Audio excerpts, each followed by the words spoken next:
Okay, good morning, good afternoon, excuse me. Thank you for joining us for live Impact News here on 13 News Now Plus. We want to get right away. Again, my name is Eugene Daniel. We got producer Nia Campbell in here. We have breaking news out of North Carolina where multiple agencies are on the scene of a plane crash at the Statesville Regional Airport. This is north of Charlotte. We had talked about this between 10 and 12 in our previous stream, but now we have a bit more information. We now know from county officials there that multiple people have died in this crash. They have not released any of the names or even how many people may have been on board of that plane, but we do know that the plane is owned by a company which is owned by NASCAR driver Greg Biffle. That is the big news that is coming out of this. Again, we do not know who is on or who was on this plane. At this point, that's the information that we have. Now, just a little bit of information that we've gotten from the Statesville Regional Airport confirming that this crash happened around 10:15 this morning. They put up a Facebook post earlier, just about a few hours ago, that said around 10:15 that aircraft crashed while attempting to land. And now we have the Federal Aviation Administration that is on the scene. We know that they got there around 12:15. They will be investigating this incident. They are now taking over this investigation. Okay, just scrubbing through some of the information that we have right now, just even about this particular plane that we know was used at this point. It was a Cessna C550 that crashed in this particular airport there in North Carolina. And we know that that plane can carry up to 2 pilots and 10 passengers. Again, we don't know how many people were on board. We just know that is how much that plane could take at its maximum. And when we're trying to think about how many victims could potentially be a part of this tragedy at the moment. From the city manager there in Statesville, this is Ron Smith. He confirmed that local, state, and federal organizations are all on the scene, and we showed you that as you're looking at a picture here from a distance of that crash. And as we get video coming in, of course, we'll show it. If there's any live stream that pops up, we will go to that as well throughout this particular stream. But we showed some images early on around 11 o'clock when we were able to go to a live image there that showed the remnants of that plane there near the runway of the Statesville Regional Airport.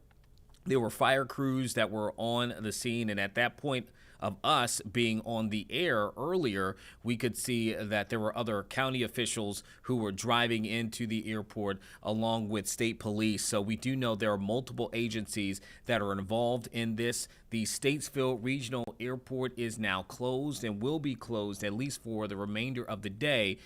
Just hearing from some of the officials there, they say that it could take some time to clean up the debris that is left behind with that particular plane crash. And we are getting that press conference sent to us at the moment. And so as soon as we have that, of course, we will play it so that you can hear them speak in their own words also. And so, again, if you're just joining us here a few minutes late into this particular stream, we're talking about a deadly crash at Statesville Regional Airport.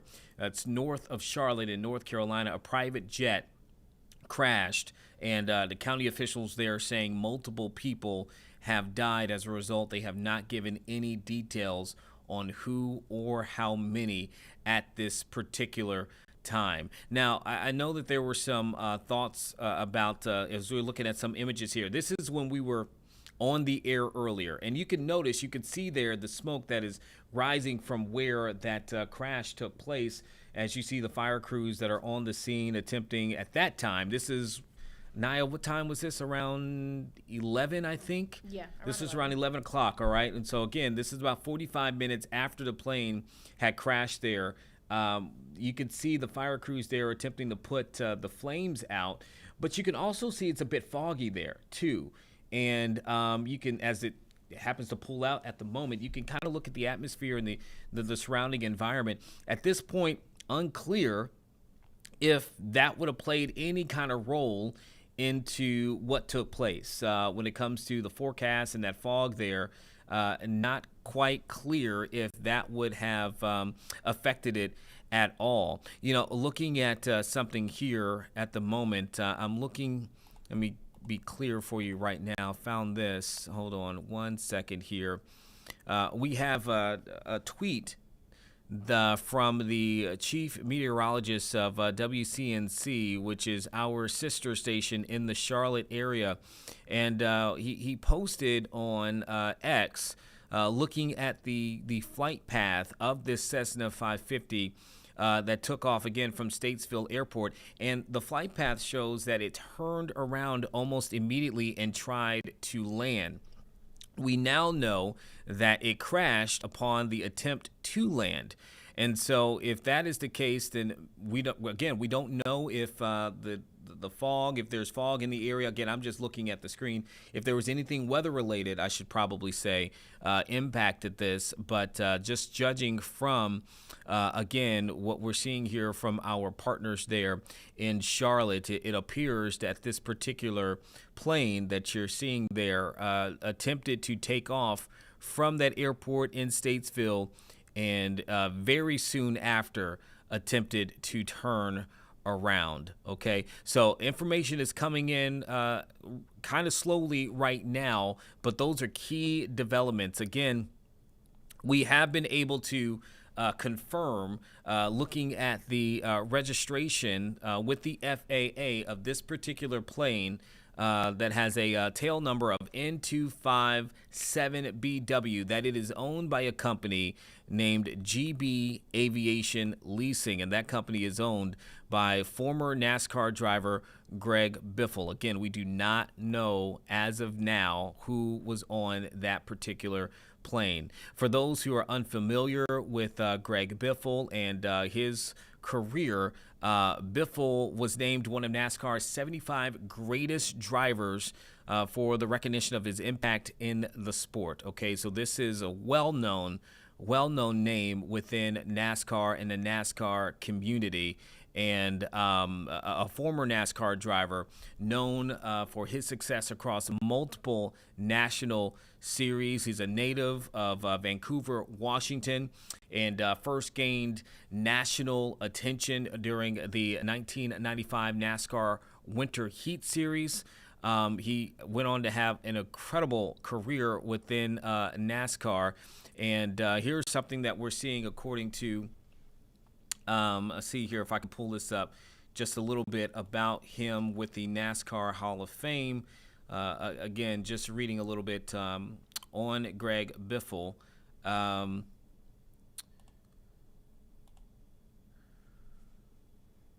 Nicknamed the Biff, he won the NASCAR Craftsman Truck Series Rookie of the Year Award in 1998, a series championship in 2000, followed with success for years after that, including in 2001 and 2002, winning series championships there.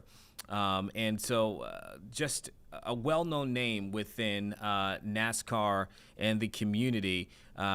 Did not win a Cup Series championship, but he earned 19 wins and more than 500 starts.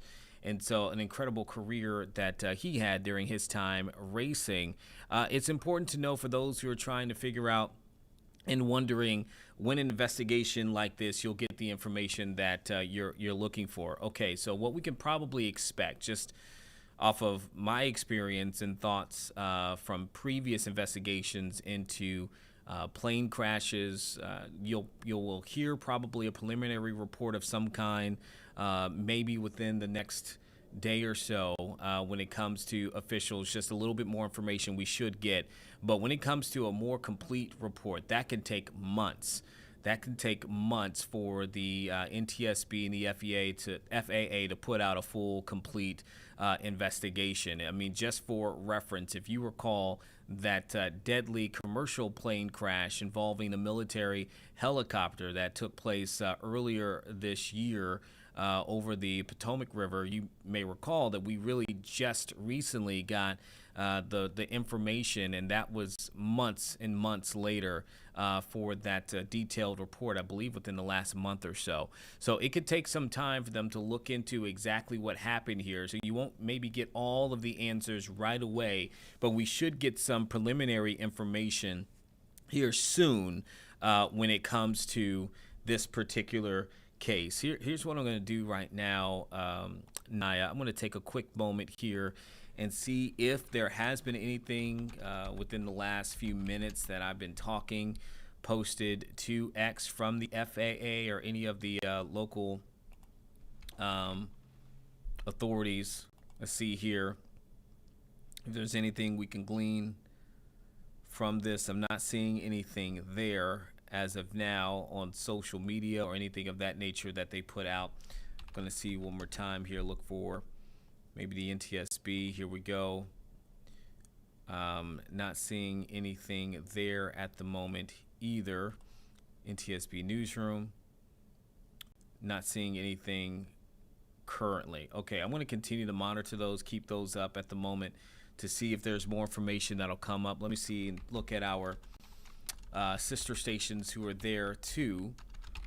They are in the area on the ground reporting also. See if I can glean any information from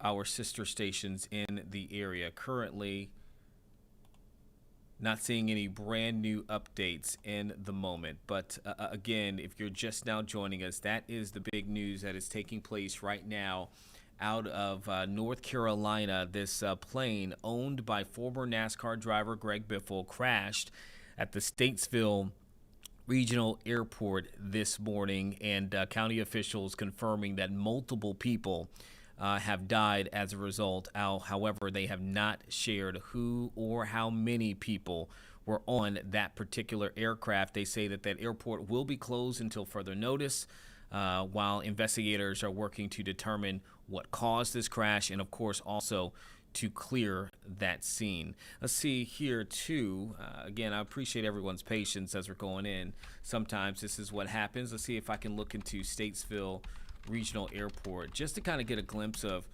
what kind of planes, clientele that they typically receive there at this airport, if at all, that's on. Just a little bit of information that I'm getting here. Yeah, I just went to their website. Right there is what I kind of went to, the Statesville Regional Airport. You'll get a okay, good stuff. Now we'll pull that up next. But looking at their website, it's owned by the city there in Iredell County in North Carolina. There's a 7,000-foot runway, and that is there. So that would have been either where they would have taken off from for sure. I'm trying to see if it can give me any. Okay, the Statesville Regional Airport provides corporate aviation facilities for Fortune 500 companies and several NASCAR teams. Okay, that will line up with the familiarity, likely with Greg Biffle's company, again, with him being a former NASCAR driver. This airport appears to be very familiar with NASCAR teams. The website also says that numerous aviation parts and equipment manufacturers make their home there in the region. And this particular airport, they say, is home to a nationwide company and one of the largest maintenance, repair, and overhaul providers in the country called Westar Aviation. Its location located along I-40 and I-77, again, north of Charlotte. We showed you that earlier on a map. I think the biggest thing that I'm gleaning from that in this particular moment is that line there, that the Statesville Regional Airport provides corporate aviation facilities for Fortune 500 companies and several NASCAR teams. And so that may be a reason why this particular plane was leaving from that airport earlier this morning. Again, we don't know what caused the crash. We don't know who was on the plane, but we appear to know from reporting there with our sister station in Charlotte that it looks like the plane began a track taking off from Statesville Regional Airport, and then it turned around at that point.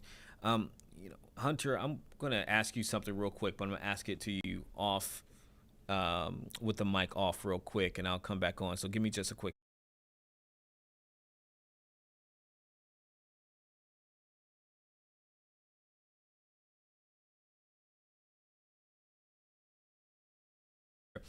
Okay, let's do this. Again, earlier I kind of said I was looking at the video, the live footage, and it looked like it could have been foggy. Again, we do not know why this plane crashed. We do not know what factors led into it. At this point, we're all trying to learn information, but we do have meteorologist Hunter Force, who was set to come in to give us our forecast. And Hunter, while you're here, I just want to see if we're able to look in that general region and see, was it foggy this morning? Again, this crash happened around 10:15 this morning. We don't even know if this plane would even be, affected by something like this, but just to kind of look into it at this point, what were the conditions around that area around 10 o'clock this morning when this crash took place? Yeah, so I have the weather observations up for the Statesville Municipal Airport, and it says at around 10:15 this morning, visibility was down to about 5 miles, which isn't, absurd. It's not crazy foggy, reporting, some heavy drizzle. So they weren't experiencing, downpours. So weather doesn't seem to be a major factor. The winds were calm. By about 10:35, visibility was down to about 1.75 miles, so just under 2 miles. So again, fog wasn't insanely foggy, but there could have been, a few areas of some patchy fog out there as they were taking off. But it doesn't seem to be, anything that a plane like this couldn't handle, Yeah, and I was seeing some of the coverage from our sister station too right before we went on for our stream, and it appeared they had some conversation about that too, and that was pretty much what they were kind of landing and saying, that they wouldn't expect for it to be an issue in this particular case. Again, we don't know. Right. We don't know if it's something that may have been an issue with the plane. We don't know if something would have happened on board. We simply do not know right now. That is what officials are trying to figure out. But I'm appreciative, Hunter, that you were so quickly able to look into that particular environment there when the plane would have taken off this morning.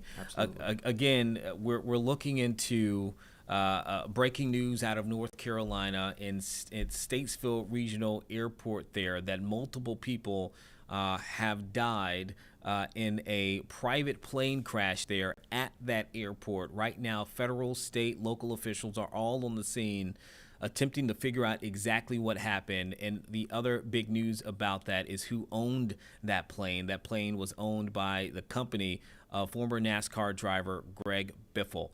Again, we do not know who or how many people were on the plane. We do not know what caused it, but certainly that FAA is going to be, the Federal Aviation Administration is going to be very closely looking into this, and the NTSB as well, as they start their process putting together the pieces of what took place and getting that report out.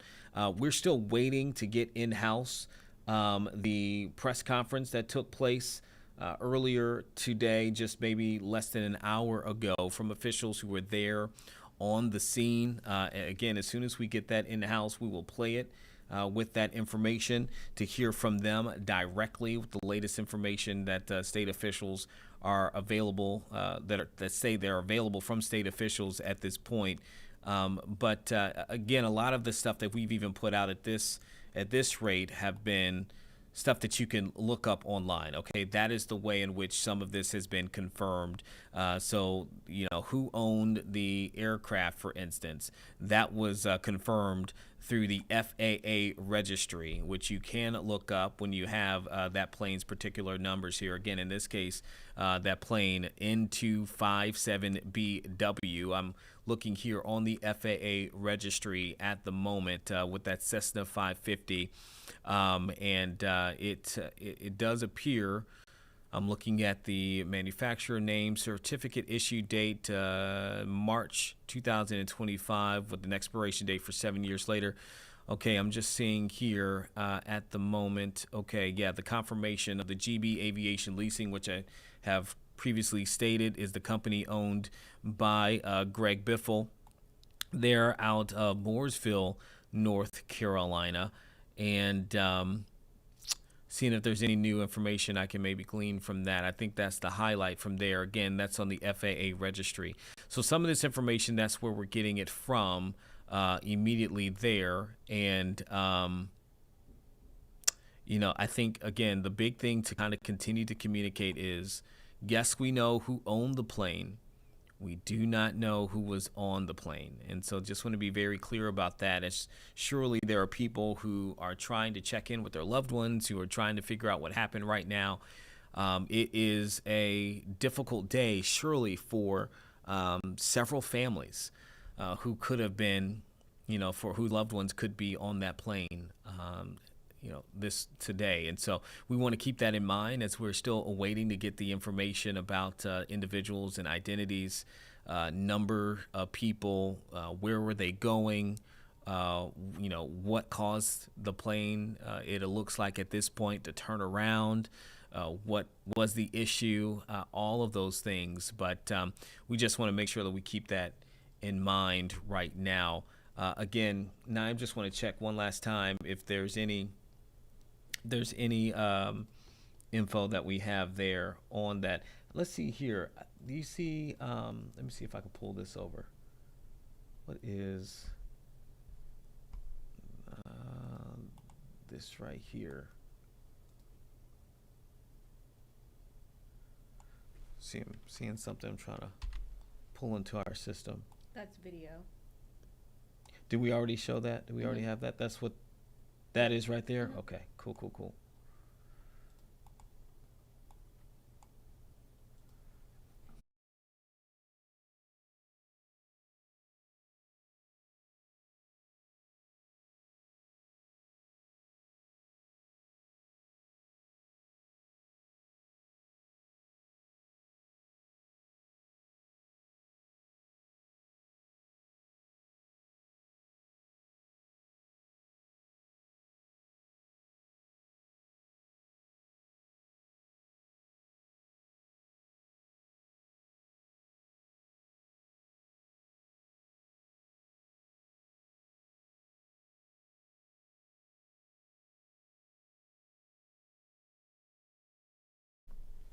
Okay, it looks like we did just get in that press conference that I've been talking about, where we can hear from officials on the ground of this plane crash in Statesville, at the Statesville Regional Airport.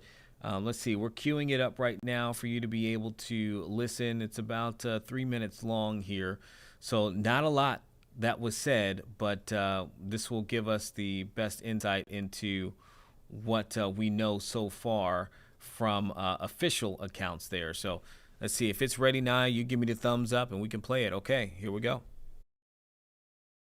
Officer for the city of Statesville. We're going to provide a short briefing of the incident that happened this morning.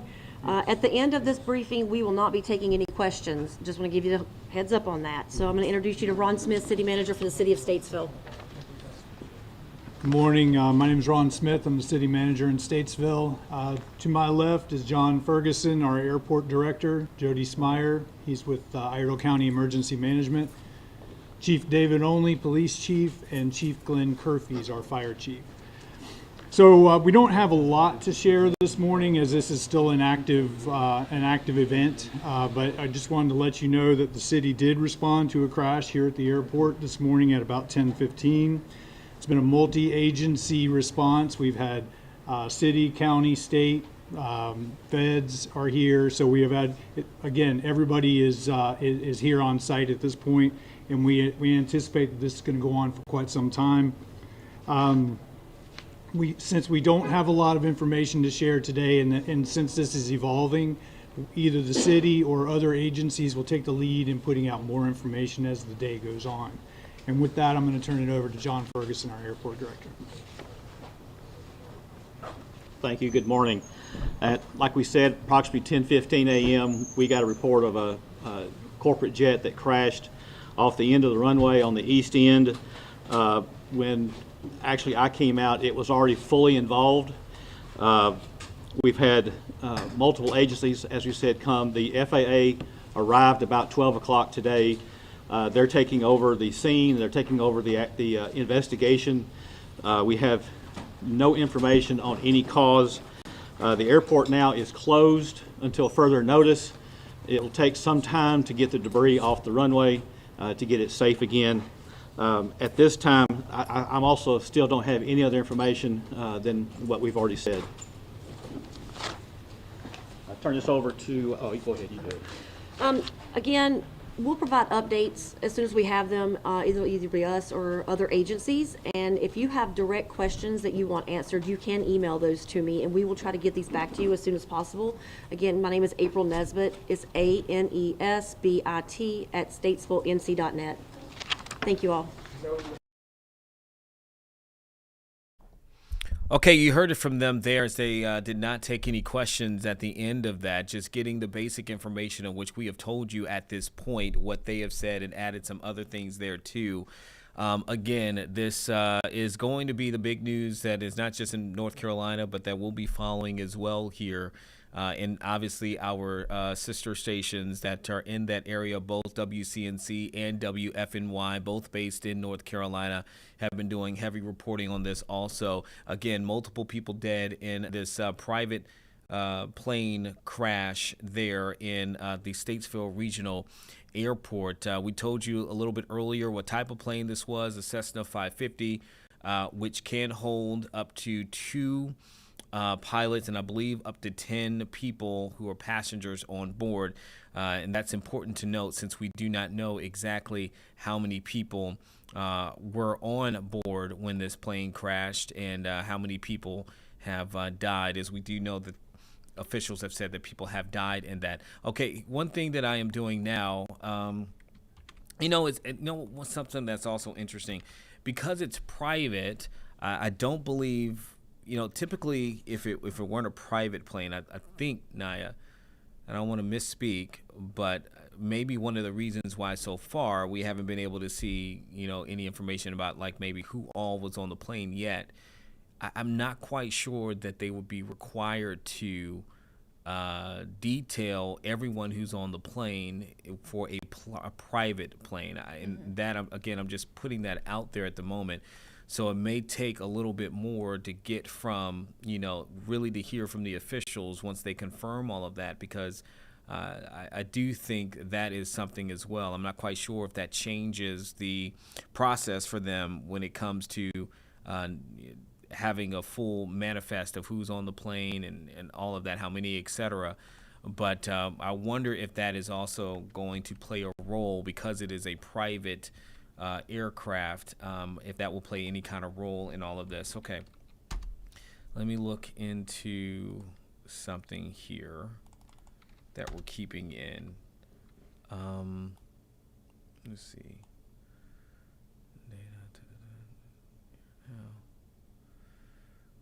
Okay.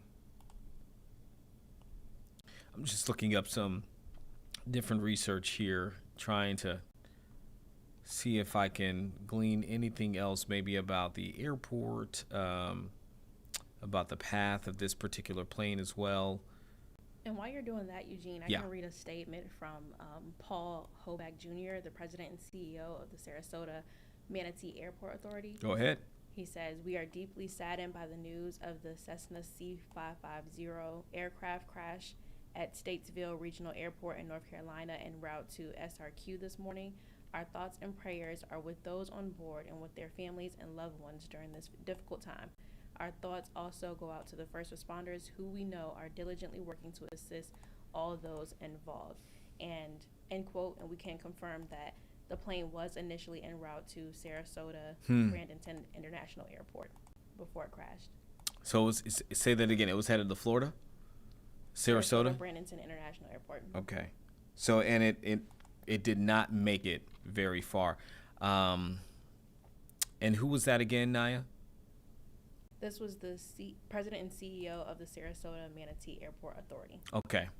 Great find there. I am wanting to find we keep talking about it did not make it far, unfortunately, on its route. But what I'm trying to do is see if we might be able to pull up the actual path that this plane did take to show people on their own what we're talking about here. So let's see if I can pull that up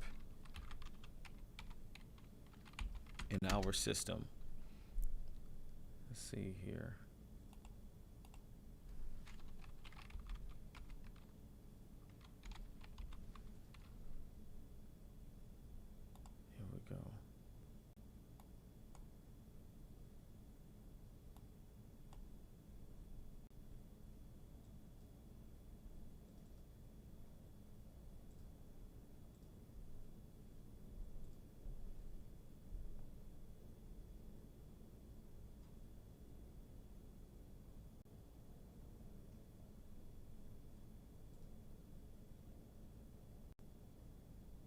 And just, okay, so I looked up on FlightAware, and it looks like, let me see before I say this. Confirm. Pressure. Okay.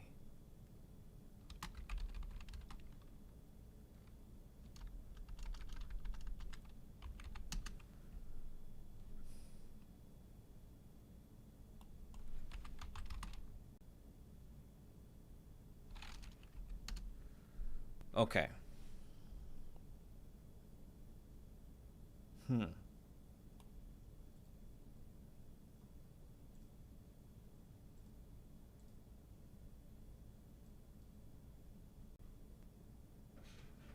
So I'm not quite sure exactly.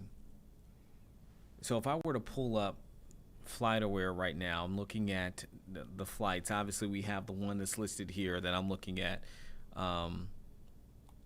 Now, if you want to pull up the scan PC, just so people can see what I'm looking at. This is the flight that was supposed to take, that was scheduled for this morning from 10:06 to leave from Statesville Regional Airport there. Obviously, it did not make it to where its destination would have been there. But I'm looking at some of the other, since you just mentioned from the official there in Sarasota, you know, it looks to be upcoming flights, I guess, were scheduled from Sarasota to Treasure Cay, which appears to be, I do believe, if I look up correctly here, TCB would be in the Bahamas. Here, the Bahamas in the Fort Lauderdale, and then from Fort Lauderdale back to Statesville Regional. So not quite sure exactly, and all of those are set for upcoming flights, apparently, from what it looks like there. Let's see if we can glean from this, get out of that. We can see a replay. We'll try to replay the actual flight.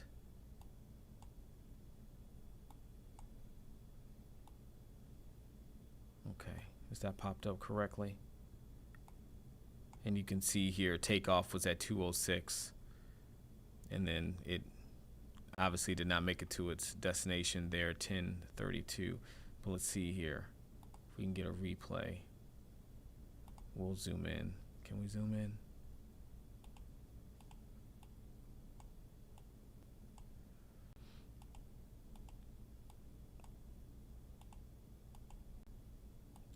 Okay, so we've zoomed in now. This is the flight path. So you can see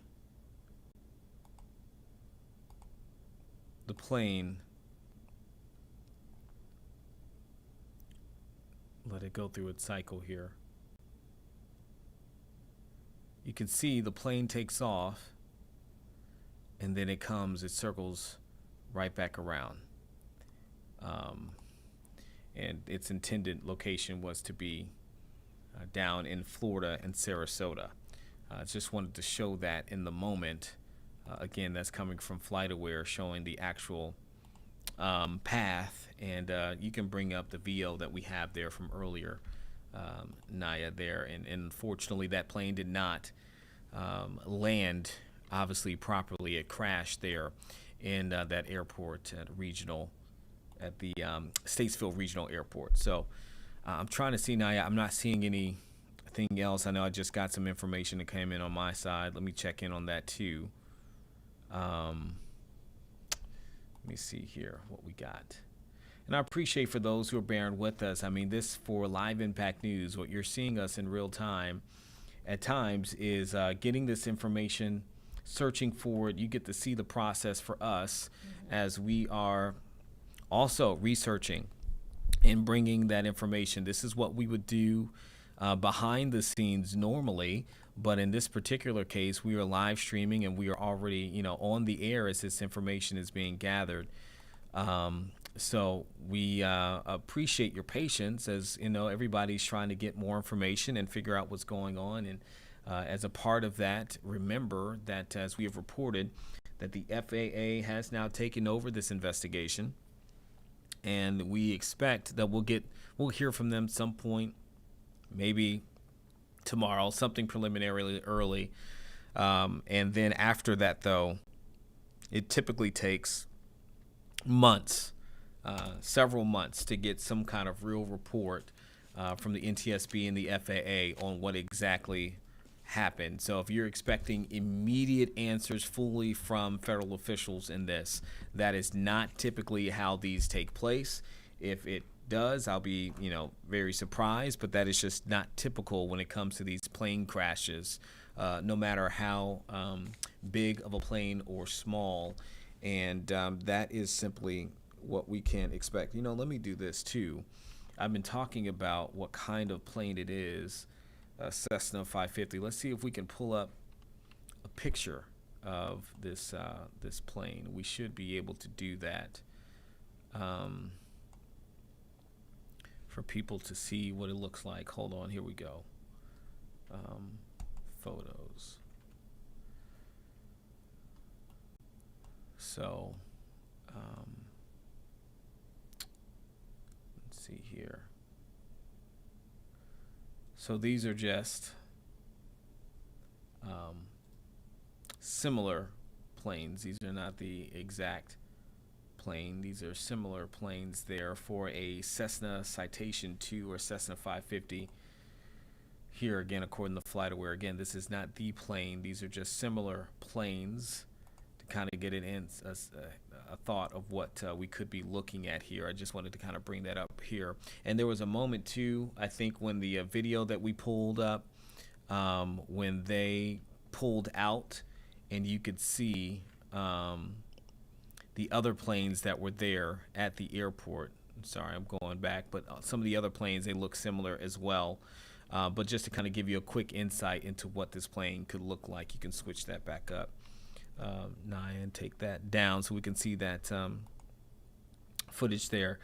Okay, looking through, again, some other information.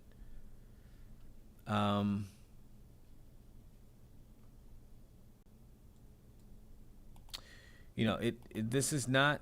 Yeah, again, the link here that we've now discovered in looking at who owned this plane is that this plane was owned by former NASCAR driver Greg Biffle. And obviously, we told you before, not just about how much of a tragedy this is, but we were looking up the Statesville Regional Airport information, and this particular airport is well known for NASCAR teams to fly out of. They have several facilities there that cater to Fortune 500 companies and to NASCAR teams there as well. This airport being based out of North Carolina. And in this case, what I am quickly learning here as well is that again, we do not know who was on. We do not know who was on this plane. All right, we just know who owned it. We know that it crashed. We know what type of plane it is, and we know people have died on the plane. We do not know who was actually on it or how many people. But if for this crash owned by NASCAR driver Greg Biffle, to have that connection in and of itself, this would not be the first plane crash that was registered to or owned by a NASCAR driver or company that would have crashed. This is something that has taken place even within the last 25 years. One being back in 2004, an aircraft owned by Hendrick Motorsports, which is a NASCAR team. It crashed in Stewart, Virginia, when it was trying to approach the Blue Ridge Airport in Martinsville, Virginia. There were 8 passengers and 2 flight crew members aboard that flight. All people on board were killed in that crash, and that was back in 2004 that we see there. Hold on one second for me. I'm getting something else, and I just want to make sure it's correct.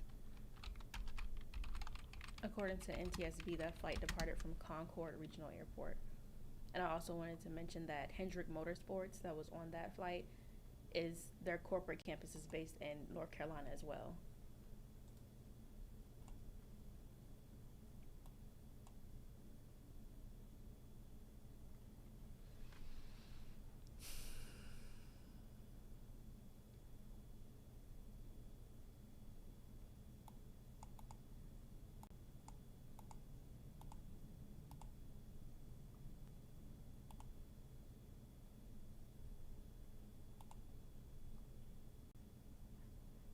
So I went to the HendricksMotorsports.com as well, looking in because last year, not far around this time, would have been 20 years since that crash took place.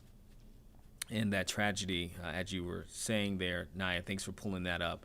They were en route to the Martinsville Speedway when that plane crash happened in October of 2004. And 10 people actually were victims of that crash that day. And it's again, on this day, we're looking at it, the names of those who died, and that included company president John Hendrick and his daughters, the general manager for the company, and the pilots as well who were involved for that too. So several people died in that crash. Again, this crash, what we only know about it is that it is owned by a former NASCAR driver. Okay, my point in mentioning what I just mentioned is that it would not be the first time that a aircraft has crashed with a connection to a NASCAR driver or company and their teams. Mm-hmm. Again, we don't know who all was on this plane. We don't know, if Greg Biffle, who owns this plane, was on it. We do not know. Don't want to speculate and say that he was. We simply do not know that. What we know is what kind of plane it was, people did die, where they were en route to. We know that they were heading down to Florida as well. And that is what we have at the moment.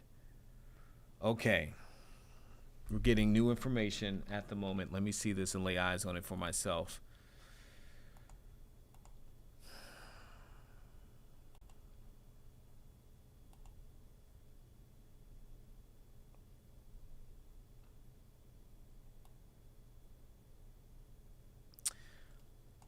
Okay, we do have from our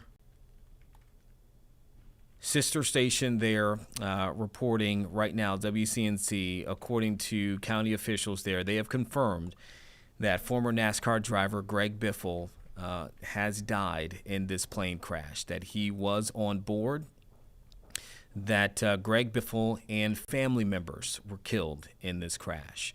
That is according to reporting that we're getting from WCNC in Charlotte, our sister station there, speaking with the county sheriff and county officials there in the area. So that is the breaking news that we are hearing at this moment, that it has been confirmed that Greg Biffle and family members died in this crash that took place at the Statesville Regional Airport. We were just talking about previous crashes that have had connections to NASCAR and NASCAR drivers and NASCAR companies. And in this particular case, we see another tragedy that is connected to the NASCAR community. We're going to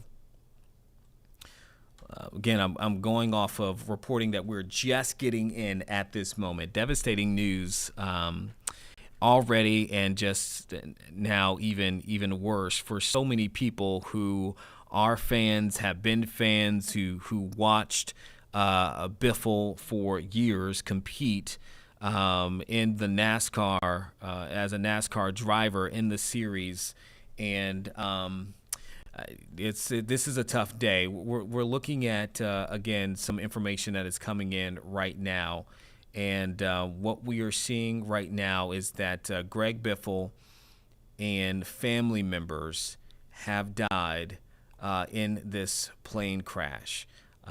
our sister station as well, pointing to a social media post from someone very close to Biffle and the family, who said that Biffle, along with his wife and 2 children, were on the plane. Said the family was flying down to Florida to visit him. The 2 becoming friends when Biffle organized flights to carry relief supplies to Hurricane Helene victims in western North Carolina. That individual who posted that, his name is Garrett Mitchell, has an internet personality, is Cletus McFarland. He's the one who has placed this on social media, has been quoted and cited by our sister station there out of Charlotte in that area, saying, according to his post on Facebook, that unfortunately I can confirm that Greg Biffle, his wife Christina, daughter Emma, and son Ryder were on that plane, saying that because they were on their way to spend the afternoon with us, we are devastated. I'm so sorry to share this. And so, again, the county officials have confirmed to our sister station that Greg Biffle was killed in that crash. And so, gosh, certainly, when we saw this earlier, Naya, when we saw the crash and it had just popped up while we were in the middle of our stream earlier today, we didn't have any information at that point. It was 11 o'clock, maybe 10:45, when the first kind of footage started kind of to surface there, and we knew that it would be something that was bad, that people would certainly likely be at the very least injured when you looked at just the scene in of itself. But the way in which this has continued to unfold here today, just new information that's coming on, it continues to be more and more devastating as we learn new information here. Again, this crash took place around 10:15 today with this private plane that we now know was headed to Sarasota, owned by Greg Biffle, which had multiple people on board, including obviously the pilot, on the Cessna 550. And we showed you, looking at the route that the plane took, that it took off from the Statesville Regional Airport, and almost immediately it circled back to try to come back and land at the airport, and obviously was not able to do that, and crashed. We've shown you, as you're looking there now at the footage of that crash there in North Carolina, this airport being north of the Charlotte area, and home to facilities that are very familiar to Fortune 500 companies and NASCAR crews, according to the airport's website. This is the result of what took place, and at this point we do not know exactly what happened that led to this crash, but this is certainly a devastating result of it. Again, Greg Biffle, NASCAR driver, former NASCAR driver, has been killed. Family members also were told aboard that plane. Again, we still don't know exactly how many people were there. We don't know that at the moment, but this is the latest information that is coming out at this moment. Naya, I am getting a few different things here. I'm thinking about their families, their friends, also thinking about the NASCAR community. This is not, again, the first tragedy that they've experienced throughout the years. There have been, unfortunately, multiple cases. We talked about the impact on Hendrick Motorsports earlier, but again, even before that, there had been crashes with aircrafts that involved people who were very beloved within the NASCAR community.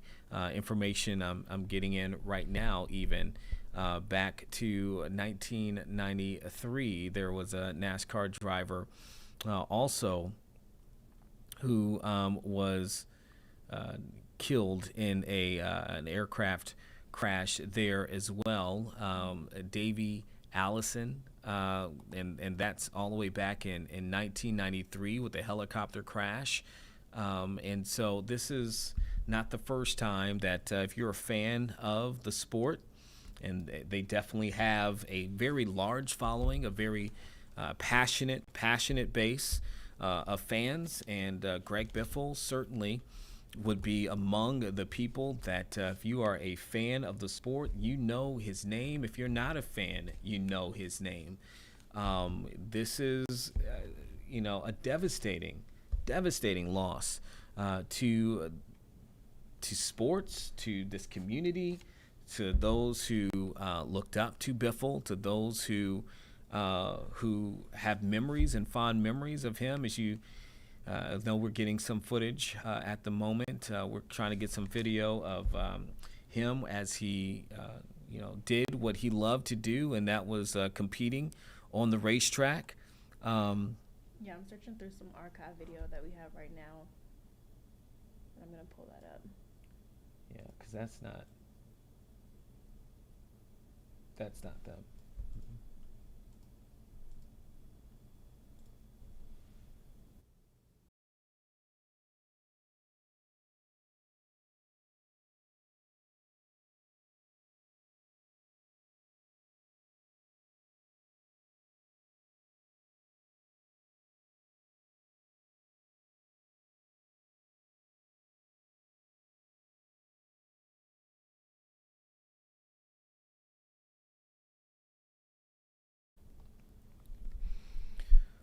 So again, the latest news out of North Carolina right now is that NASCAR driver Greg Biffle and others, and we're told several people, including him, were killed in that plane crash at Statesville Regional Airport. Man, let's see if we can get some new information here. Let's see.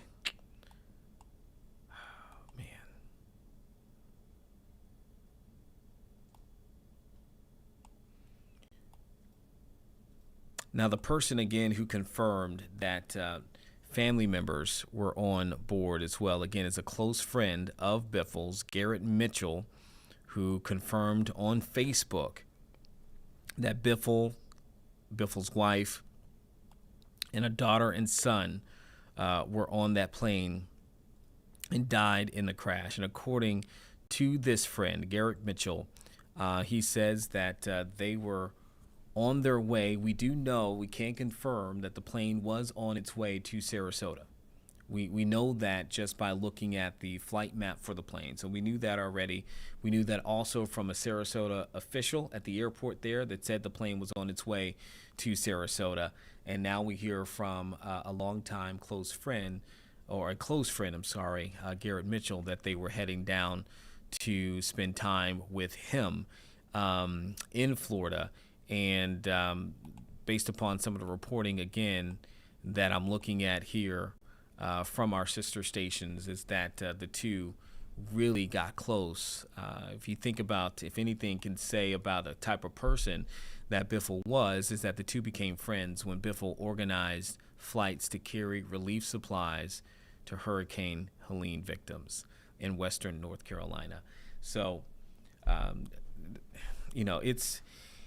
almost sitting here at the moment, a loss for words. When we first started looking at this crash this morning, we did not know that it was going to end up with this information, certainly. We knew, again, that it was going to be devastating. I mean, you're going to have families, regardless of their status, anytime you have a plane crash, there are going to be families and communities that are impacted in ways that you really can't put words to. And then just to think about the fact that it's the holiday season. Yes. That just adds another layer to it. Adds another layer to it, absolutely. And then the status, no death, no loss is greater than any other. That's not what I'm saying there, but certainly when you think about impact, the loss here of Greg Biffle will certainly send waves for people who are not relatives, people who did not know him personally, people who had never met him before in their lives, but welcomed him into their homes, welcomed him into their dreams, welcomed him into their own aspirations and the moments that they may have with their own families. You know, so many times we think about sports, you know, and we think about these type of, you know, people and athletes. They become a part of the canon of your life. You can remember moments when, you know, if you tag yourself to somebody as a fan, and NASCAR really, I mean, you're thinking about it like you choose someone and you want to follow them, right? They become a part of the fabric of what you look forward to. You want to see them win. You want to see them succeed. You want to see that because when you do, you feel it. You feel that sense of success. And so it is different in that sense when you're talking about a loss like this, because it does go even beyond, you know, just family and personal friends. This is something that touches an entire sport community, an entire community of folks who may have never interacted with this man in their lives. And certainly people are going to be feeling that, not just today, but beyond today as well. And as you said, Naya, it's the holidays, and just your heart goes out to the family and the relatives, the friends, who are having to, in the immediate aftermath, process this loss, and what will become after that, the process and the grief. And so we're going to still wait for more information on, you know, from actual officials when it comes to what took place. If there's anything that kind of trickles out and comes out in the moment, we have not heard any new information in terms of the nuts and bolts of what took place, not yet. Not seeing that in there, and of course as soon as we do, we'll mention it and try to bring it to you. But certainly some devastating news that we're getting right here at the moment. And again, that footage there. Naya, can we do this? Can we queue up again for those who are maybe joining us now? It's 2:00. Again, we are just learning that the deadly plane crash that took place at the Statesville Regional Airport killed former NASCAR driver Greg Biffle, and family members also were on board that plane. That, according to a close friend and other information confirmed from county officials there in that area. This plane crash happened at that airport around 10:15 this morning. They were leaving to head down to Sarasota. We now know, according to a Facebook post by a close friend, that they were heading to Sarasota, Florida, to meet with him down there. Family members and Biffle were doing that. Earlier, we just knew that this plane that crashed, a Cessna 550, was owned by Biffle's company. Since then, we've learned new information from officials confirming that he was on board that plane. We still do not have a count of who all was on there. We do not know how this crash took place. We don't have all of the names of the people who were on board at this time. We also know that that investigation is going to be led by the FAA, though all officials from local, state, and federal were on scene of that crash. The FAA will likely put together some kind of report within the next day, and will likely after that have to wait months to get a final report from the NTSB and the FAA in their joint investigation.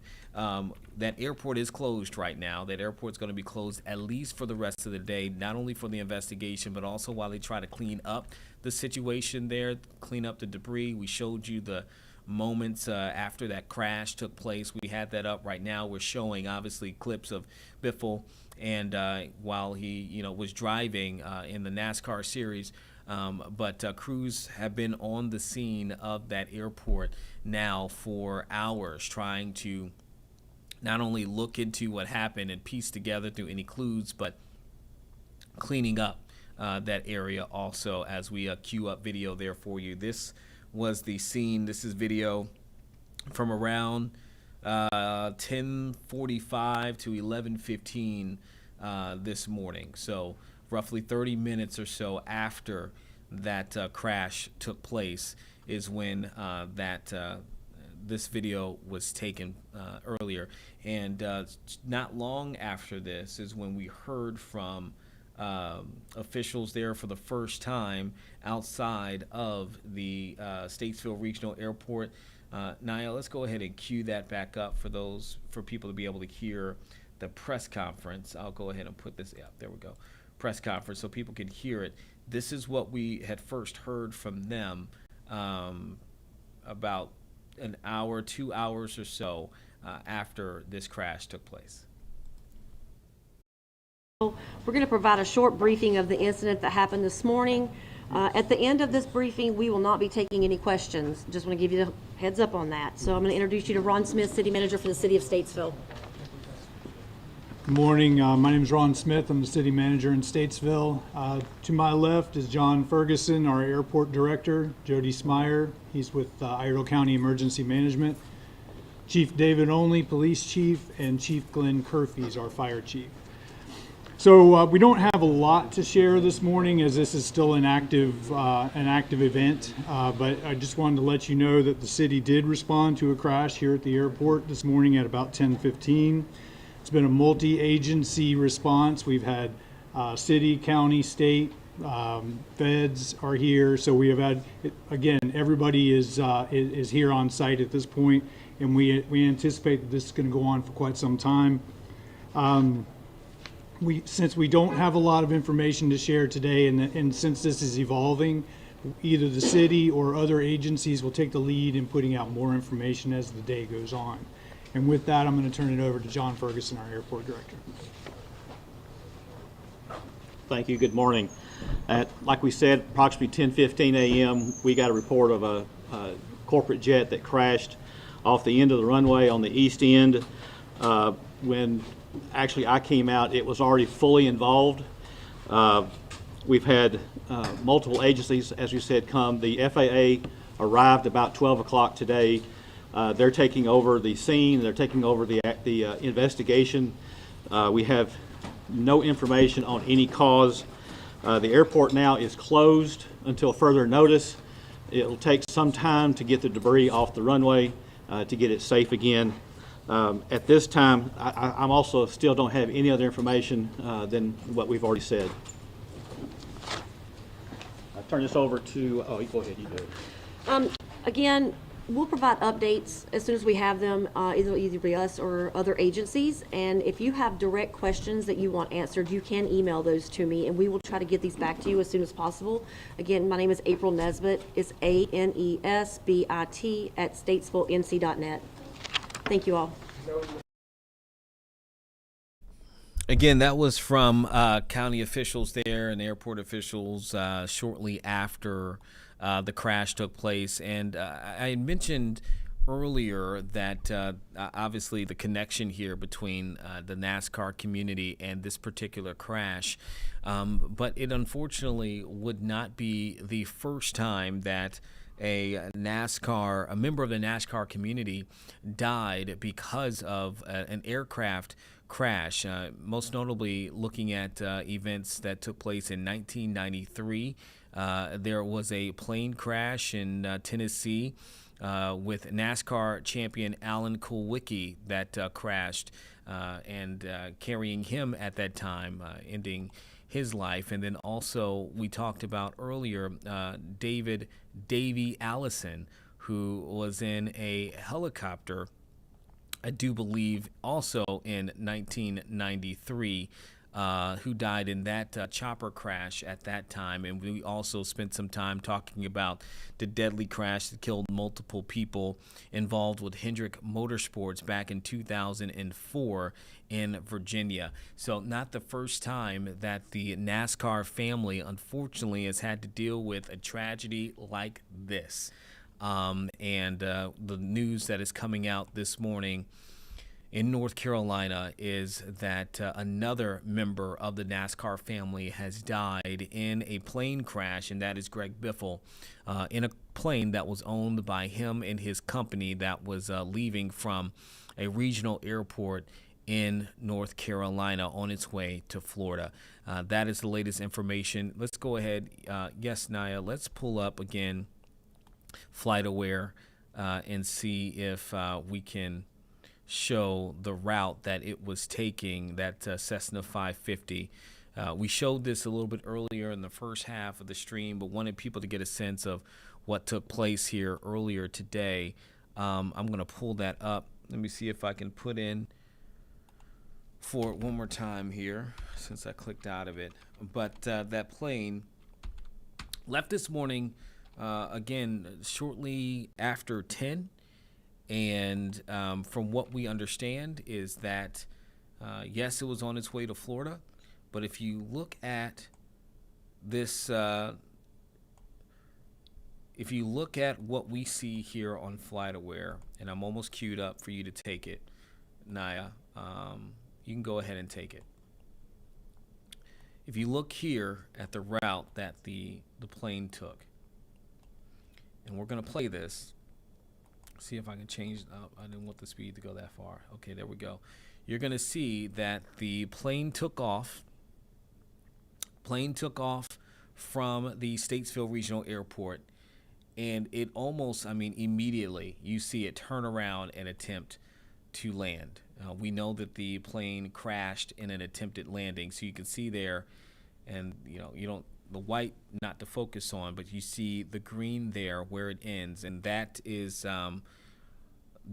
what we know at this point as far as its track. Now, what caused them to turn around, we don't know. We had meteorologist Hunter Forrest in earlier. He was talking about the conditions in the area, because we noticed in the video, if we can show that one more time, Naya, if you notice in the video there, it does appear to be foggy. I mean, beyond the smoke that you see there from them trying to put out any flames in that fiery crash, it appears that it would be foggy. We had meteorologist Hunter Forrest come in, and he was breaking down the conditions that said that visibility was down in that area around the time of the crash. However, it's unclear, for one, but also could be unlikely that this type of plane would be impacted by the fog of this nature, that it would be, that it would cause this incident.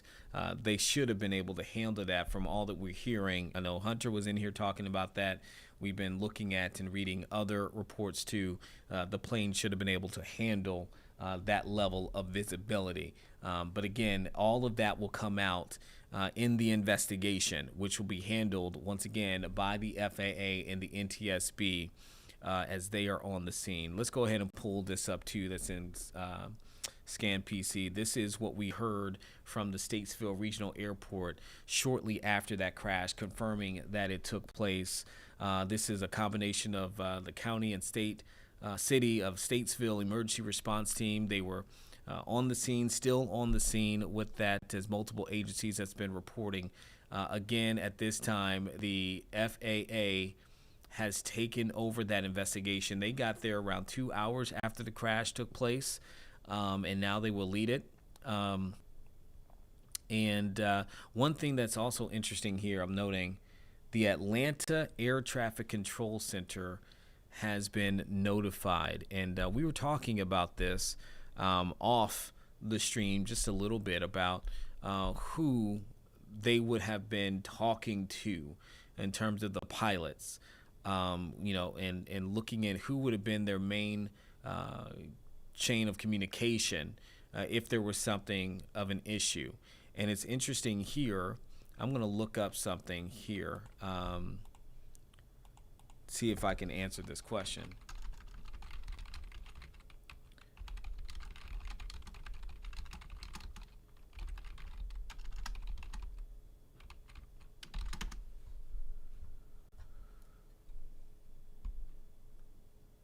Okay. So, no. So it appears at this point. Okay, yeah. So when it comes to communication at this particular airport, it's a little different than what you and I may be familiar with when it comes to who pilots communicate, particularly if you're taking a commercial plane, right? This is not the case out of this particular airport. The airport does not actually have its own control tower. It is uncontrolled, does not have a control tower. Pilots self-report their position at and near the airport using a common radio frequency. That is according to reporting that we're seeing here. Also, looking at FlightAware data, we're learning too that yes, that flight, we showed you where it was taking off in the crash. But something of note here too, the plane did not get higher than 2,000 feet. That is according to FlightAware, and also reporting we're seeing from CNN as well. And yes, remember earlier, Naya, we were looking at the various flights that were listed for the day. So yes, our suspicions were confirmed with that the flight plan was as such. They were going to go from Statesville to Sarasota, Florida. And then it looked like they were going to Treasure Cay, which I do believe is in the Bahamas, and then to Fort Lauderdale before a planned return back to Statesville. So they had several different stops that were on their way, scheduled at least for today. That's according to FlightAware, and then reporting that we're seeing as well. So it looks like when we read that on the stream, that was confirmed through that process too. Again, we are still looking for any new information that we can find. I know we were trying to take some moments. It's a lot happening at the moment for us behind the scenes, yes, but also looking at this, it looks like the airport director confirmed that crash, and we showed you that press release. The crash happened at the end of a runway, but again, we don't know what caused it. And I guess that's going to be the big question that we're trying to answer. All right, let's see here. We got some information coming in from the Associated Press.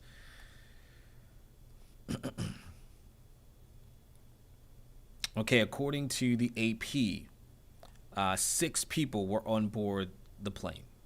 Okay, 6 people were on board the plane that crashed today.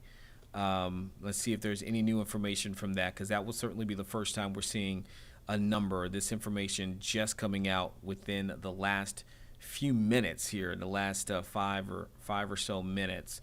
We knew that there was a confirmation of fatalities from the county sheriff, but what we're seeing from the Associated Press is that 6 people are on board this plane that crashed.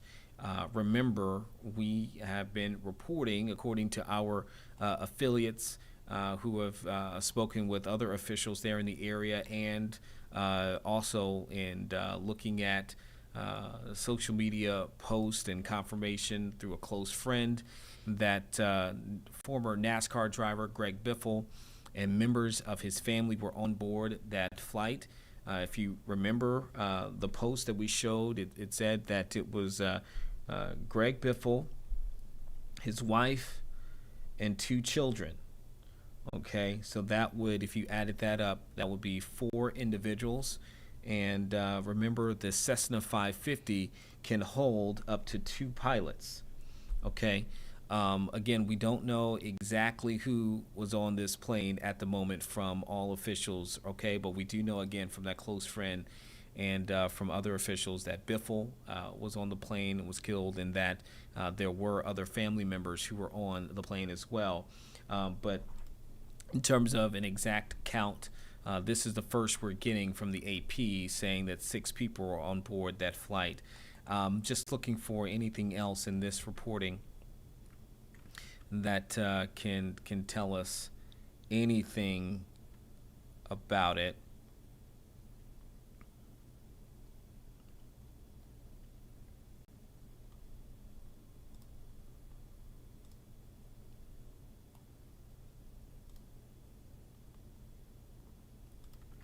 So not any new information that we're gleaning from that. That number of people was the key thing there that we saw within this latest report that came out from the Associated Press. Excuse me one moment.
Okay, sorry about that. I had a bit of a coughing spell, but just coming back onto our stream at the moment.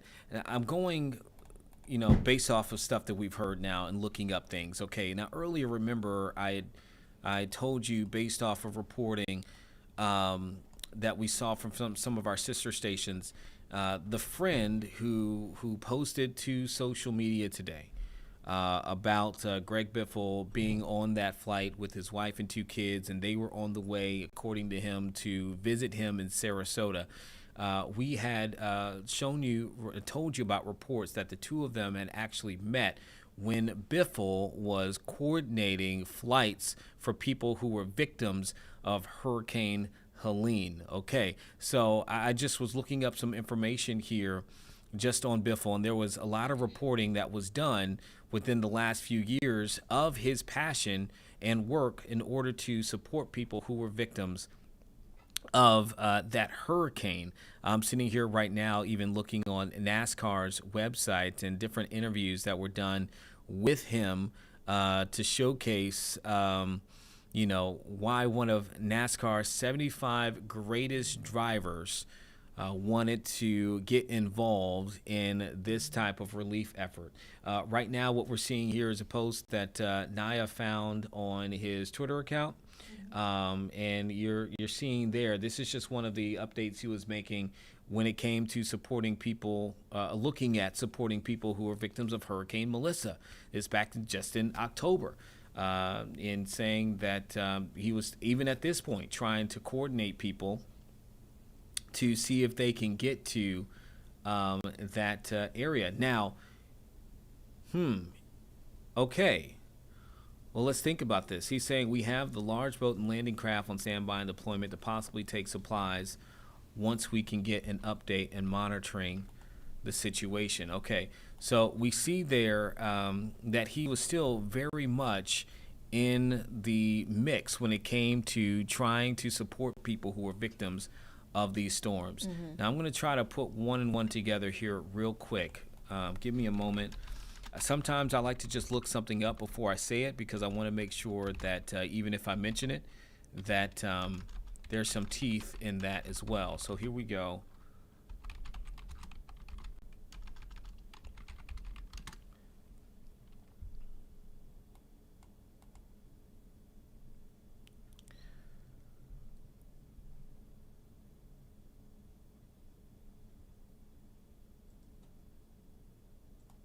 Okay, so I'm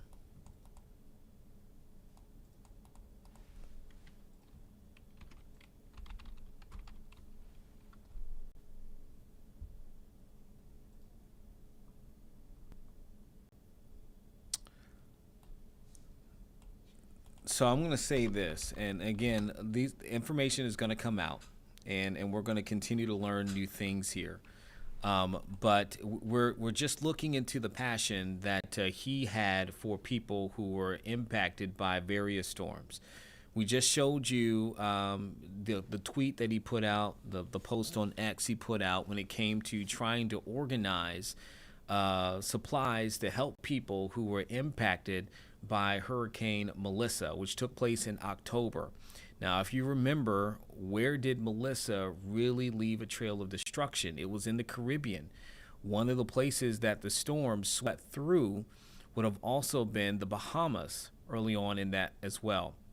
The reason why I mentioned that is because we have showed you that looking at the FlightAware and the schedule for this particular plane, this aircraft, it was scheduled to leave from Statesville in North Carolina to go to Sarasota. We now know in Sarasota he was supposed to meet with a man who became a close friend because of their work together when Biffle was coordinating supplies and support for victims of Hurricane Helene. Okay, follow with me here.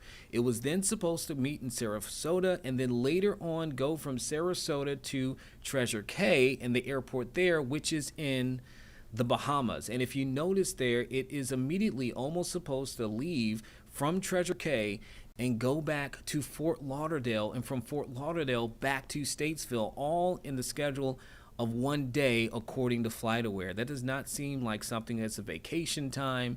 This seems like you are attempting to go to a location for a specific purpose and then turn right around and come back to where you were going. Again, I don't have that confirmation. I'm just putting one and one together of what a possibility could have been in this particular case. Just putting together all the information that we have been gathering here about Biffle, about his passions, about what we know about the schedule for the aircraft that he owns, and that now we have been told that he was on, and in putting that all together, this very well may have been, according to that post where he said he was still trying to coordinate people to help those who were impacted there, just in October, that this could have been a case where he was attempting to do that. So that just all came in that moment, just trying to put pieces together. And again, amazing, even if that is not the case, the work that he had already done. Again, as one of NASCAR's 75 greatest drivers, he doesn't need to do this. He didn't have to do this, but clearly this is something he was passionate about. And right now we actually have Brian Smith, who is joining us in the stream, who just popped in. And Brian, let's talk about Biffle from a standpoint of the sports aspect. Earlier, I was mentioning, one of the greatest drivers in NASCAR history. But when people attach themselves to athletes, to sports, and the impact of this is going to be felt beyond NASCAR. But what kind of impact will this have, though, on the NASCAR community? Can you put us in perspective of just how big Greg Biffle is when it comes to that particular world? He comes from an era. He started back in the mid-1990s. So this was the boom of NASCAR. So you had, and it's kind of layered. NASCAR up until probably the early to mid-90s was more of a traditional Southern racing, because I remember covering races back in the old Richmond Raceway now, but the old Richmond track, where you had the Dale Earnhardts, you had the Richard Pettys, you had drivers for the most part who were Southern based, who were from North Carolina, from South Carolina, from all parts of the Southeast. Well, he and the likes of him, Jeff Gordon, were the non-traditional drivers. You think about it, Greg Biffle came from Vancouver, Washington. Yeah. Which is not a NASCAR kind of state. But he was part of that group of drivers that came in the mid-90s to where it was cool. You were eventually you were accepted. And you talk to the NASCAR community now, it is small. Everybody knows one or some part because of us in this community. We have Langley Speedway that has seen the likes of, even as recently as the Richmond area native Denny Hamlin, who's raced in Langley. Drivers like that come through here. Greg Biffle, I don't believe, was one of those drivers that came through, but I remember him covering a couple of Daytona 500s and interviewing him at times. And he was one of those drivers who just kind of slid in, fit in, and did well. Because it's all about whether you could drive or not. That's what it came down to. If you could drive, particularly at that time, you think about it, the heyday, you got the changing of the guard where you had Dale Earnhardt Sr. And I remember covering Dale Earnhardt Jr.'s first Daytona 500. So him, Greg Biffle, they were the next generation of drivers to come in and try to supplant the likes of the Dale Seniors of the world, the old school drivers.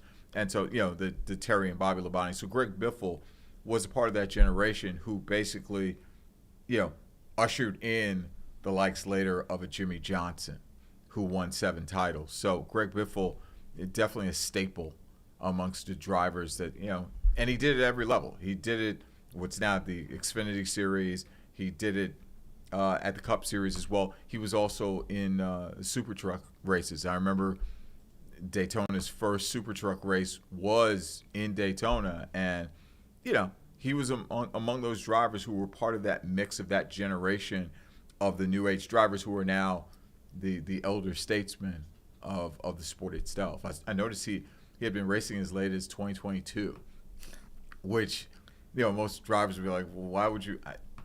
Guys who drive. They love driving. He was one of them. Brian, I didn't grow up. My family, they didn't grow up like really into NASCAR driving. But Neither was I. But there are a few names. I'm originally from New York, but there are a few names you just knew. You just knew. Yes. Knew. And it's funny because I always, I joke sometimes when people are like, do you watch, NASCAR? I was like, I said not from the beginning to the end, but somehow I always find time to watch the end, the end of the races. And it just has a way of gravitating, of catching your attention. And when you think about, these drivers and in driving, really the danger that they put themselves into, the bravery that they have each and every time they set on the track. I think for me, that's one of the things that I'm most impressed with and really respect so much. And then you think about all of the work, as we just showed an image of the entire team rallying around, all the things that have to go right, all the people that have to be a part of your success in real time at the track. And then I just think about the crowds. I think about even if you're not a true fan of NASCAR, I think everyone has had that thought before that they want to just go to a NASCAR race because it looks like one big party when you're there. I bring all of that up because NASCAR community, the people that I know who are fans, they're deeply entrenched and they are fans. Yes. And when you potentially lose one of your own, when I say I can't imagine what this day is going to be like. It is. It's hard. I mean, I think about this. I think it was Alan Kowicki, the late Alan Kowicki, who passed away in I think it was, 1993. It was like a helicopter crash. I believe. And people, a side note, a lot of these drivers do fly,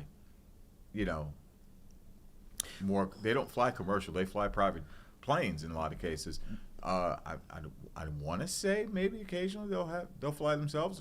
I don't know for a fact, but I'm for the most part, it's they do. interesting. I'm actually looking into that That's now because of the fact that he was so big and coordinating, and I wonder if he himself also flew. And we'll get into that too. But you mentioned about NASCAR, a lot of them flying. This particular airport, this regional airport, is on its website. It says it specializes with Fortune 500 companies and NASCAR crews. Like they have several facilities there strictly for NASCAR crews. So there are probably even more besides just Biffle and his company that use this particular airport to get to and from. Yeah, they get from point A to point B. You can't just drive anywhere. But in their case, there's a lot of flying involved. And unfortunately, it's a sad day for the sport because that is a family. The drivers, and you think about it, as I said, Greg Biffle was that generation of drivers back then who raced against the likes of Jeff Gordon from back in the day. And so that to go toe-to-toe with some of the best that are out there back then, because that was many will tell you is probably the golden era of NASCAR. And that, yes, you got the Junior Johnsons of the world going back to the 50s and 60s, like Lee Petty, Richard Petty, Cale Yarborough, among others.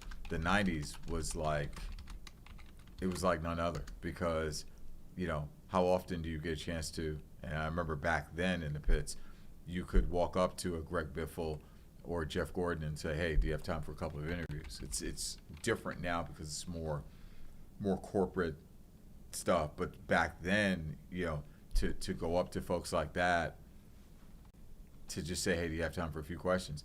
They were ushering in a new era of the sport, and they saw how big it was. To see a Daytona 500 up close on the field is like nothing else that you'll ever see.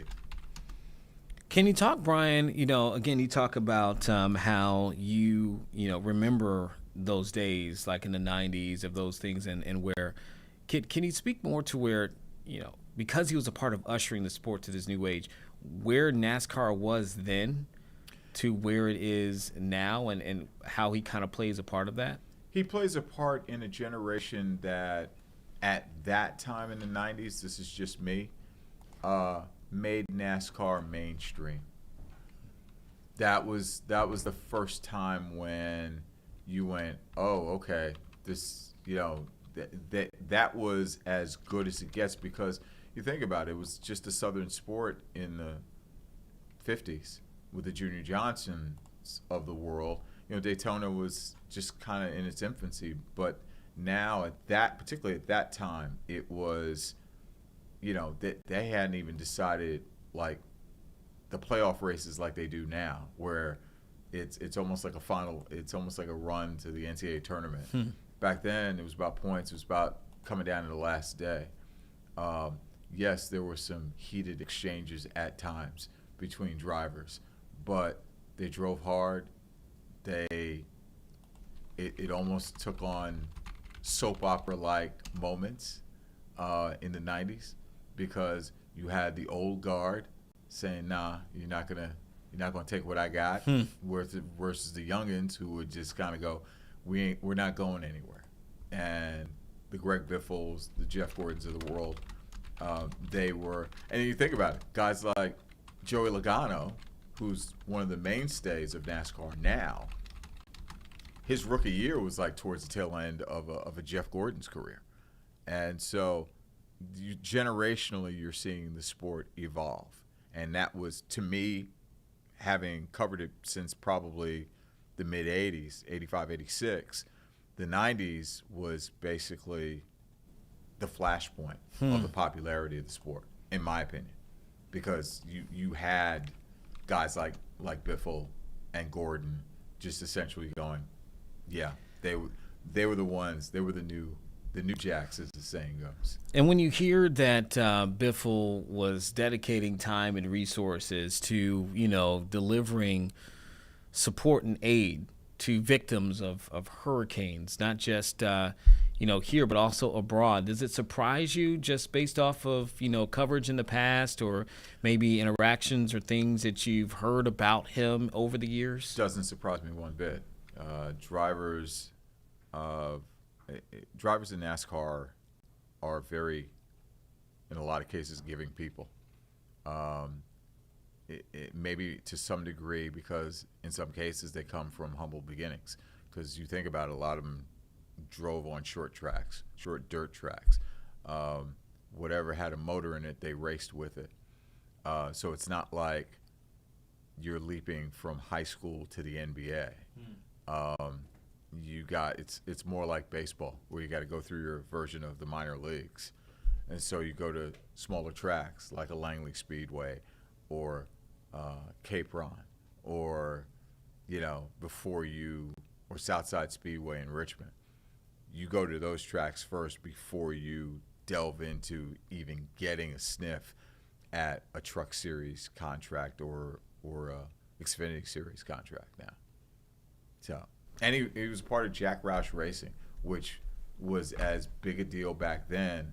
I mean, Jack Roush had at its peak probably 5 drivers as part of his stable. I mean, today the ones that are left are the likes of Rick Hendrick, They're the ones who are the staples of the standard of racing, auto racing now. But Jack Roush, he used to call Jack, the cat in the hat because he always wore the fedora. But yeah, Greg Biffle was one of his guys, and to be a part of that was a big deal back then. And, I'll keep you here for just one moment, Sure. but, we were talking about, hey, did he fly himself? And according to FAA and its registry, yes, he had a private pilot certificate. I'm just looking at it right now, that was issued to him on March 10th of this year.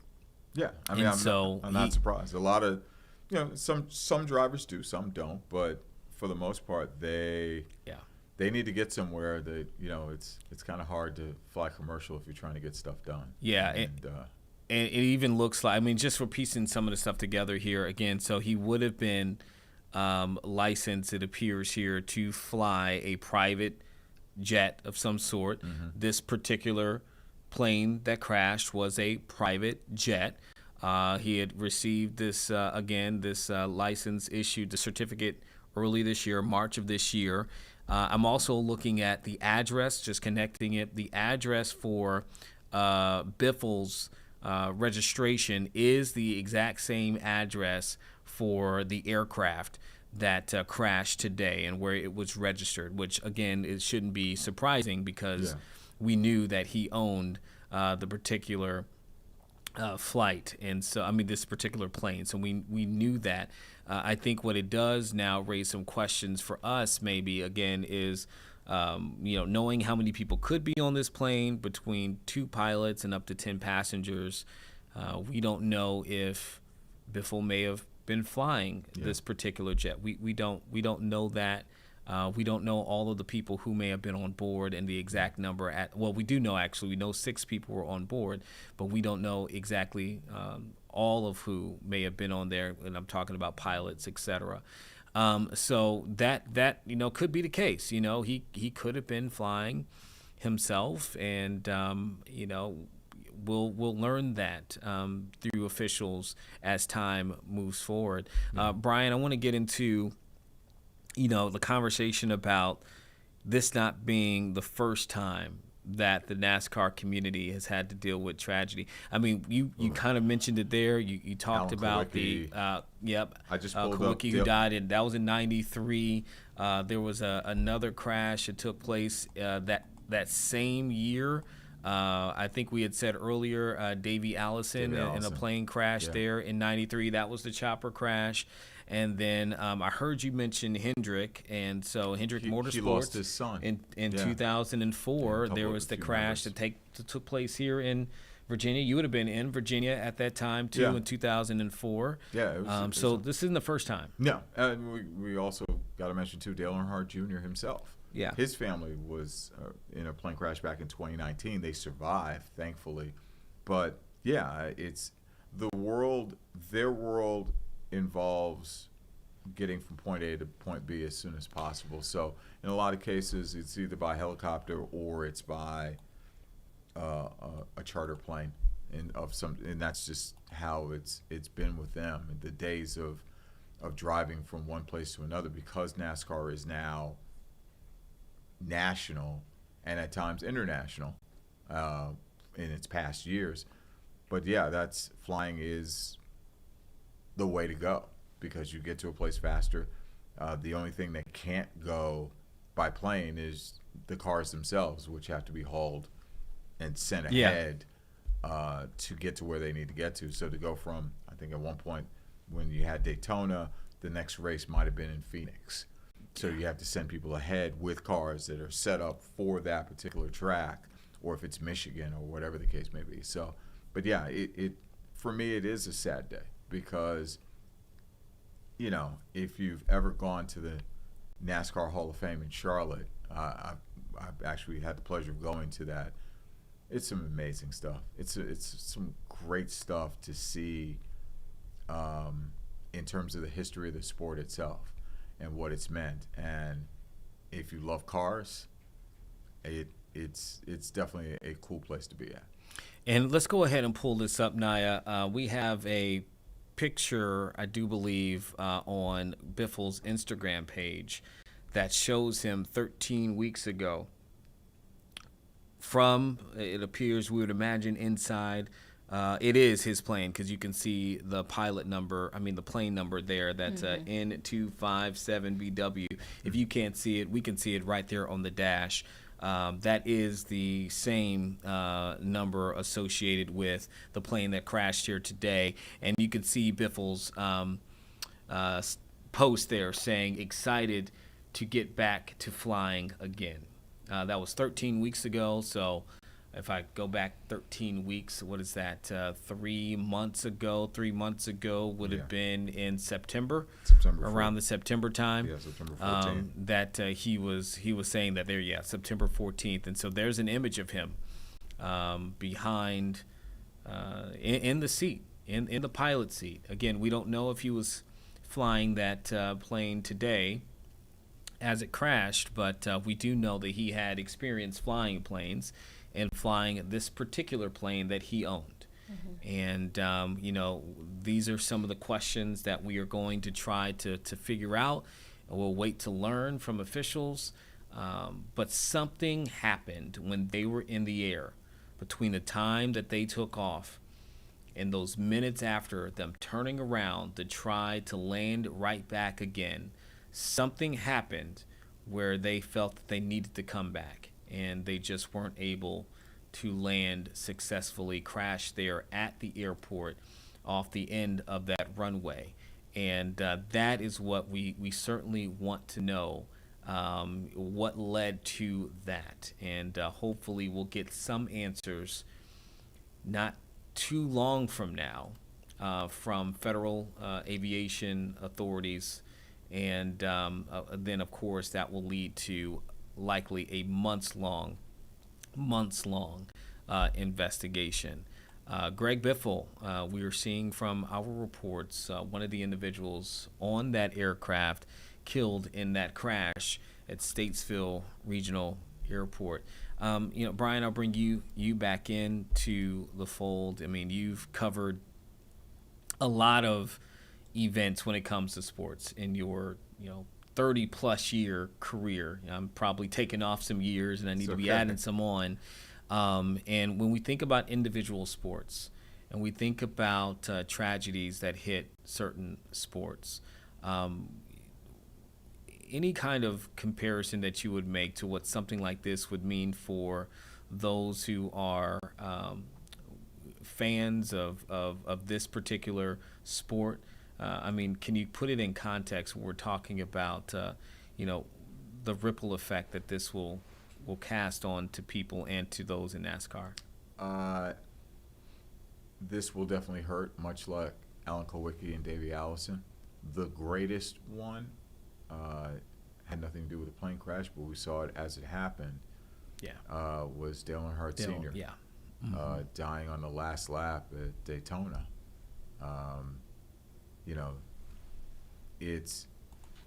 It hurts the sport because you want those drivers, the great ones, to be around as long as possible because they have such value.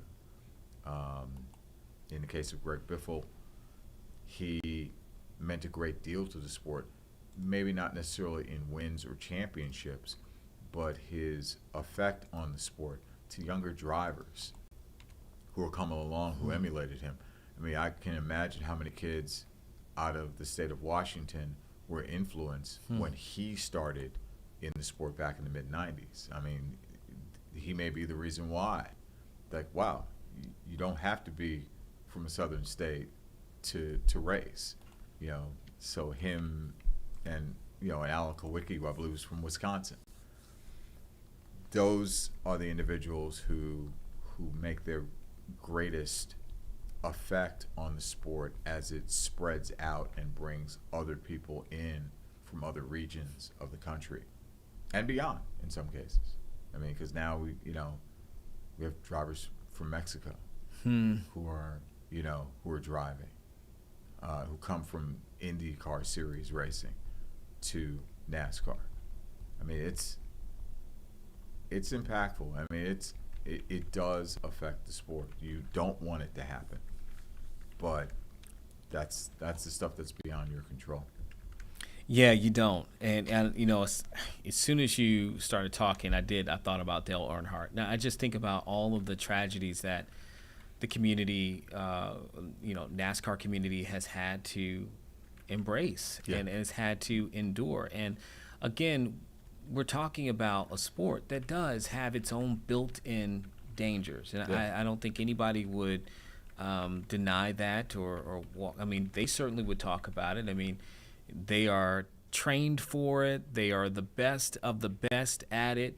And so, certainly that's for anybody who was when it came to Dale Earnhardt, it didn't matter who you were. You knew about that for sure. And I think, in this case for sure, there's going to be a lot of people with Greg Biffle who absolutely, upon seeing this, regardless if they are a true fan of the sport or they are a casual one, they're going to be impacted by this. But I just think about, we just talked about just 3 or 4 instances just within the last few decades that each generation of fans within this community have had to deal with. The sting of it. Yeah.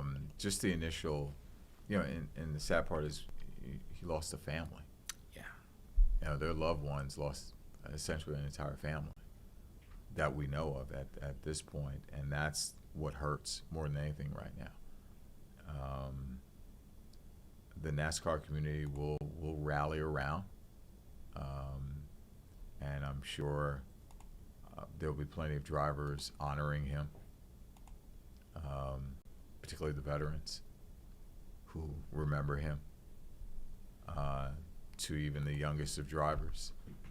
So yeah, there will be memorials, so to speak, throughout the upcoming NASCAR season when it comes to Greg Biffle. And when does that typically start as well, Brian? Daytona, February, so right on the back end of the new year. Yep. So we're only months away from that. The Super Bowl, they start with their biggest and best race, and that's considered the Super Bowl of racing, Daytona. So I'm sure they will definitely honor him in more ways than one and what he had meant to the sport.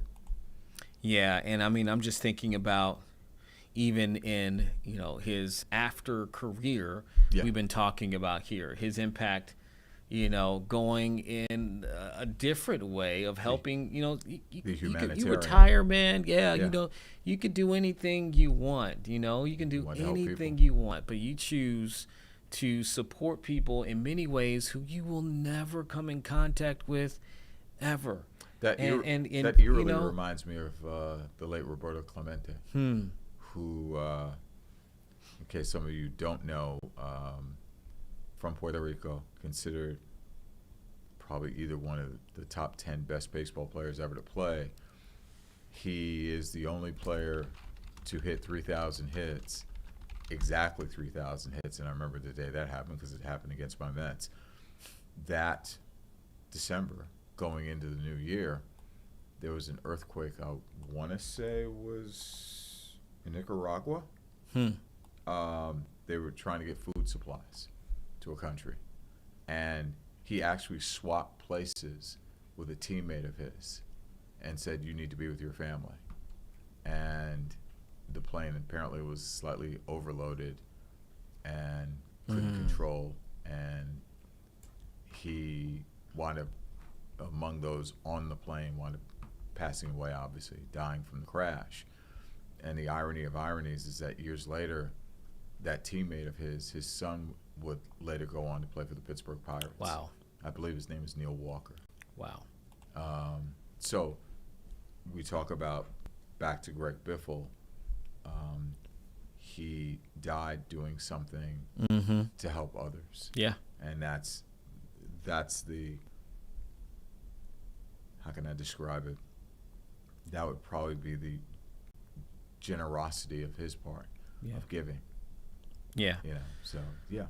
A lot of questions still, and again, we were looking at the flight plan of where he was going, and we were trying to put one-on-one together based upon tweets that he had put out and wanting to help people impacted by the latest hurricane Melissa that was out there in the Caribbean. We know that the plane was scheduled to get to the Bahamas today. So we're putting all that together. But, one of the things that we talked about earlier is that he had previously garnered support and organized flights to help people who were victims of Hurricane Helene. Well, on his YouTube channel, Greg Biffle's YouTube channel, he speaks to and shows some images from that trip. We don't have time to play the entirety of it, but we're going to play some of it right now. This is, again, coming off of Greg Biffle's own YouTube channel, in which he talks about that trip to help victims of Hurricane Helene 1 year later. So let's go ahead and play it, and then we'll kind of come out the end here. But we stumbled upon this and wanted to show you. Many lives were changed forever, including mine, when Hurricane Helene came all the way from the Gulf through Florida, Georgia, and made its way all the way to the mountains, western North Carolina. Who would have thought that a hurricane could have made it that far with that much power still, to drop nearly 30 inches of rain in a short amount of time? None of us knew what had happened. I was working at my shop like a normal day. Of course, I knew there was heavy rains and some power was out.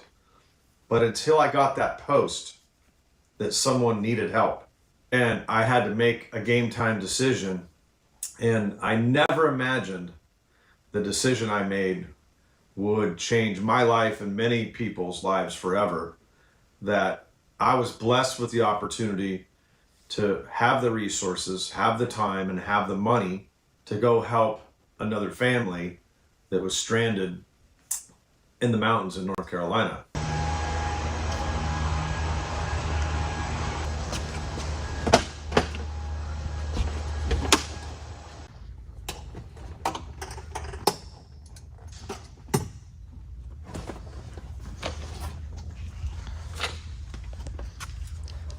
Doing my proper paperwork, getting ready to get out of here.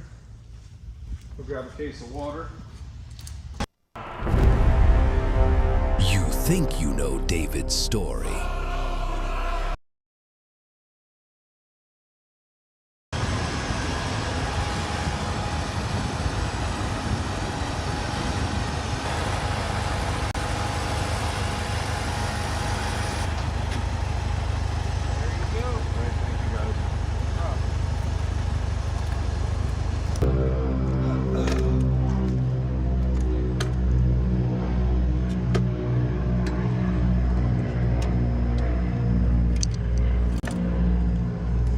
I think you should bring this with you.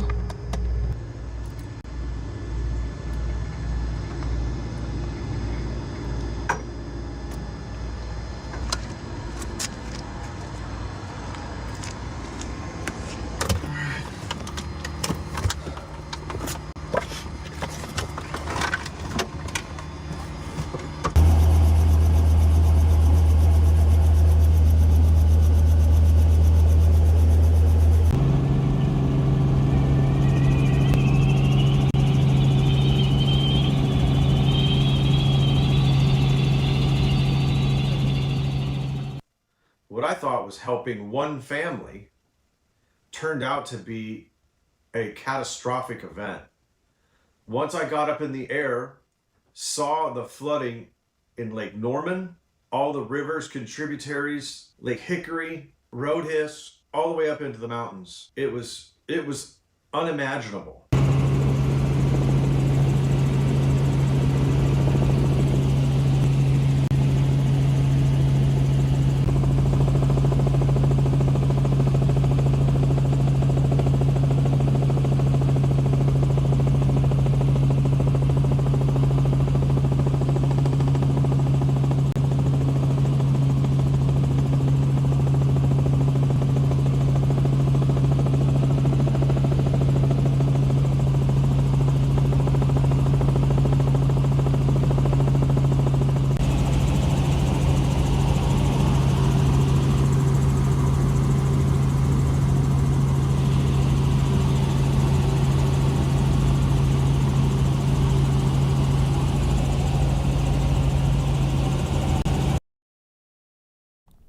Okay, we're showing you there the YouTube video from Greg Biffle's own YouTube page of his travels to help victims of Hurricane Helene, and that became a passion of his. And what you're looking at now next to me is new video that we have now of that crash that took place. You can see how fiery it was when it came down earlier this morning around 10:15 at Statesville Regional Airport there in North Carolina. Again, the reporting that we're receiving from our sister stations and officials in that area is that former NASCAR great Greg Biffle died, and that there were family members aboard that plane that had 6 people on it when it crashed this morning. They were attempting to go down the Florida, made a quick turn back, and that is when that crash took place. Federal investigators are looking into this right now. We are awaiting to see if there will be some early information provided. But of course, after that, it will likely take months before we know exactly what happened here. We're going to continue to work on this. Thank you for joining us here on this stream on 13 News Now Plus for live Impact News. Thanks for sticking with us here at this time. We'll be right back here tomorrow at 10.